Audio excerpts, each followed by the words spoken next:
Bloodshot, Galaxies, Starry Nights, and Nebulas. But what am I talking about?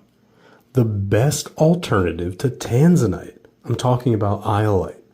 But I want to show you some varieties you may have never seen. So while most Iolite is eye clean, meaning it is crystal clear and free of inclusions, I believe that inclusions make a stone truly unique. And Iolite can have thin plate-like inclusions called hematite. And when there's just a few scattered throughout the stone, it can give off a golden flash as you turn it. We call that starry night because it looks like distant stars in the night sky. When those inclusions become more clustered together, we call that a galaxy.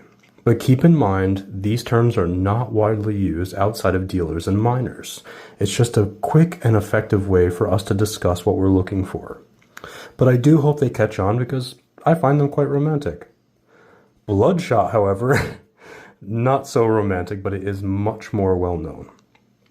Bloodshot is when those same hematite inclusions become so dense you can no longer see through the stone. But it does create a very stunning, fiery, beautiful rainbow effect, kind of similar to labradorite. But they're much more common on the market, and I want to talk about the rare varieties. So let's circle back to the night sky theme and talk about nebulas. A nebula iolite is a bicolor iolite, where you get swirls of champagne yellows and periwinkle purples reminiscent of tanzanite. These stones are actually very unique from how they get their color in compared to most bicolored stones.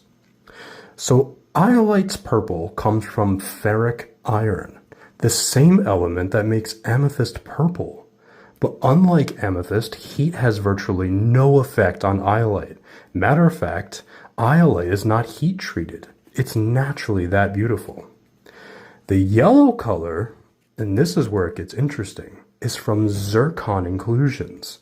And zircon contains small amounts of radioactive elements like uranium. As the radiation damages the microstructure of the crystal lattice, it turns the purple ferric iron into ferrous iron, creating those zones of champagne yellow. This makes bicolor iolite very distinct from other bicolor gemstones, which gets their colors from multiple trace elements. So hopefully I've piqued your interest and shined a light on these unusual varieties of iolite. And as per usual, you can always DM, email, request a video or phone call for free custom order quotes anytime at some of the best prices. And remember, at Envari, your dream gems are here.